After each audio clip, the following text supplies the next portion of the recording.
안녕하세요. 2024년 12월 26일 목요일 교과 나눔 시간에 오신 여러분들을 진심으로 환영합니다. 이번 주는 2024년도 제4기 요한복음에서 제13과 맺은 말, 예수님과 하나님의 말씀을 아는 것에 대해서 살펴보고 있습니다. 기도드리고 오늘 목요일 소지의 내용을 살펴보도록 하겠습니다. 기도하겠습니다. 하늘에 계신 저희들의 아버지, 저희들이 하나님의 말씀을 읽고 묵상하고 또 나누고 또 생각할 수 있는 저희들 되게 하신 하나님의 은혜로 인하여 감사합니다.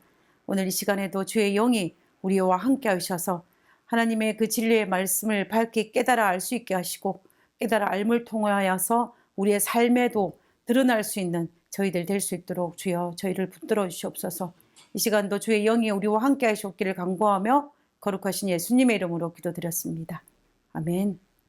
감사합니다. 오늘 목요일 소지의 제목은 예수 안에 거함입니다. 오늘 목요일 소지에서 화요일 소지에서 빛과 어둠, 그리고 수요일 소지에서는 위로부터의 신학과 아래로부터의 신학을 다시 한번 정리하고 있는 것을 볼 수가 있는데요. 우리가 어떻게 하면 빛 안에 계속 거할 수 있을지, 그리고 우리가 어떻게 아래로부터의 신학이 아닌 위로부터의 신학을 지속적으로 유지할 수 있을 것인지에 대한 그 답을 제시해 주고 있습니다. 예수님께서 십자가에 달리시기 전 화요일 날 마지막 성전을 찾았을 때에 자신의 십자가의 죽음에 대하여 언급하시면서 예수님께서 이렇게 말씀하셨습니다. 요한복음 12장 32절에 있는 말씀입니다. 내가 땅에서 들리면 모든 사람을 내게로 이끌겠노라 하시니, 여기에서 땅에서 들리는 것은 예수님의 십자가의 달리심을 의미합니다. 예수님께서 십자가의 희생을 로 말미암아 수많은 사람의 생애를 그리스도께로 인도하셨는데 그 어떤 것보다 그 사실이 더 강하게 끄는 힘이 있다라고 말씀하시는 것입니다. 바울은 이 사실을 체험하였습니다. 바울이 사도행전 17장에 보면 정치, 예술, 문학, 철학, 종교의 도시인 이 아덴에 선교했을 때의 일입니다. 그때 그들의 지성에 맞서서 가말리엘 문화에서 공부하였던 이 엘리트 출신 바울도 치지 않고 그 논리에 대응하여서 철학이면 철학, 문학이면 문학, 이론이면 이론으로 그들과 맞섰지만 큰 성과를 거두지 못했습니다. 그래서 그는 선교지를 아덴에서 고린도로 옮겼습니다. 그때 바울은 아테네에서 경험하였던 그것을 바탕으로 그가 고린도 교회에 편지하기를 뭐라 했냐면, 고린도전서 2장 1절에 형제들아 내가 너희에게 나아가 하나님의 증거를 전할 때에 말과 지혜의 아름다운 것으로 아니하였나니 내가 너희 중에서 예수 그리스도와 그의 십자가에 못 박히신 것 외에는 아무것도 알지 아니하기로 작정하였음이라 라고 하였습니다. 오직 예수님의 십자가에 대한 복음을 전하는 것이 고린도에서의 바울의 선교 전략이라고 하는 것입니다. 아덴에서와 달리 고린도에서는 바울의 선교 전략이 십자가 외에는 그 어떤 것도 내가 말하지 않겠다는 것입니다. 그 결과가 어땠습니까? 아덴에서의 선교는 실패했지만 고린도의 선교는 큰 성공을 거두었습니다. 이처럼 십자가의 힘은 초대교회에서부터 시작하여 지금에 이르기까지 많은 영혼들을 그리스도께로 이끌 수 있는 큰 힘이요 능력입니다.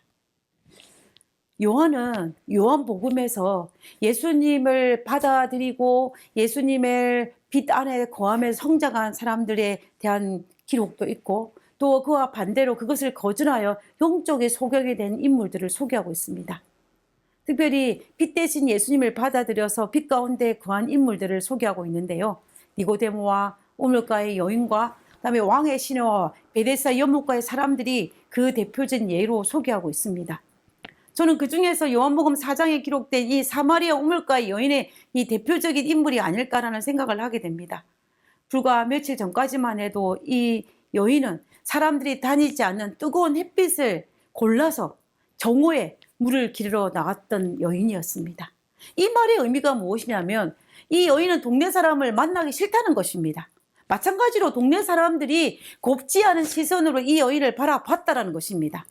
그랬던 그녀가 야곱의 우물가에서 예수님을 만나고 난 이후에 흥분된 모습을 감추지 못하고 마을로 들어가서 예수님의 을 소개합니다. 아주 흥분된 모습으로. 성경에서는 이 부분에 대해서 아주 간단하게 소개하고 있지만은 아마도 이 여인은 정말 물동이를 버려두고 정말 달려와서 그 흥분을 감추지 못하고 기쁨과 환희의 모습으로, 성령 충만한 모습으로 메시아를 전했을 것입니다.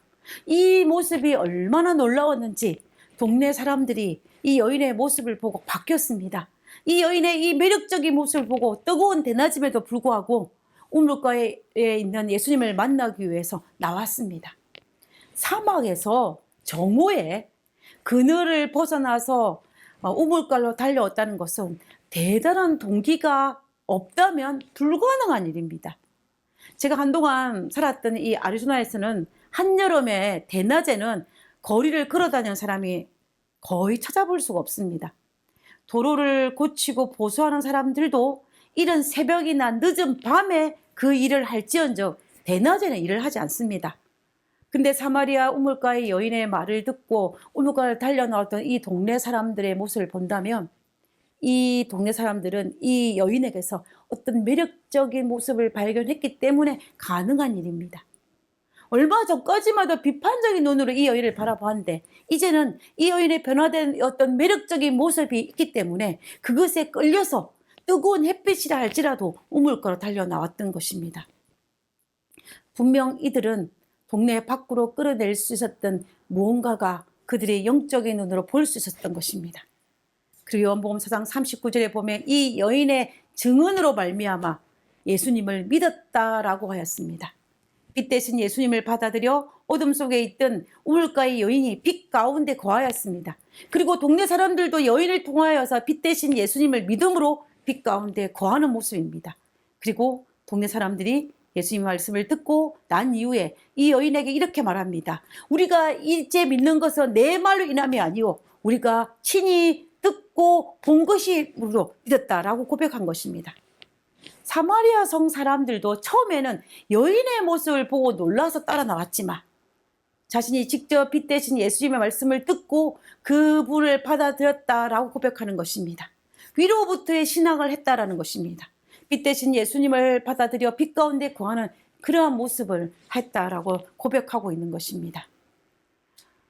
그러나 이 사마리아 우물가의 여인과 동네 사람들과 반대로 예수님을 거절하여 어둠 가운데 거하는 영적 소경이 된 사람들도 있습니다.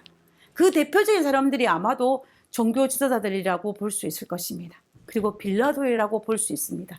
이들은 전적으로 아래로부터의 신학을 한 사람입니다. 자신들의 전통이나 자신들의 가진 논증으로 빛 대신 예수님을 평가했습니다. 인간의 눈에 보기에는 흠모할 것이 하나도 없다고 이사야 선지자는 말했습니다. 이사야 54장 2절에 그는 주 앞에서 자라나기를 연한 순 같고 마른 땅에서 나온 줄기 같아서 고 모양도 없고 풍채도 없은즉 우리의 보기에 흠모할 만한 아름다운 것이 없도다. 이 말씀처럼 예수님께서 이 땅에 오셨을 때 인간적인 관점에 보았을 때는 빛 대신 예수님이 그렇게 아름다운 모습이 아니었을 것입니다. 인간적인 관점으로 바라봤기 때문에 빛을 발견하지 못했습니다. 그래서 그들은 눈앞에 작은 이익을 위해 큰 빛이신 예수님을 놓치고 말았던 것입니다. 우리가 기독교 역사가 지속되는 동안 얼마나 많은 사람들이 이와 동일한 일을 하고 있습니까? 오늘날도 눈앞에 작은 이익이라는 인간적인 관점을 통해서 큰 빛을 발견하지 못하거나 또 발견하였음에도 불구하고 묵인해 버리는 사람들이 굉장히 많이 있다는 것입니다. 마지막 때에 새 천사의 기별이 온 땅에 전파될 것입니다.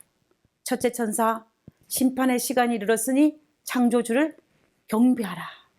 둘째 천사, 큰 성 바벨론이 무너졌으니 거기에서 나오라. 그리고 셋째 천사, 짐승과 우상에게 경배하지 말고 이마에나 손에 표를 받지 말라.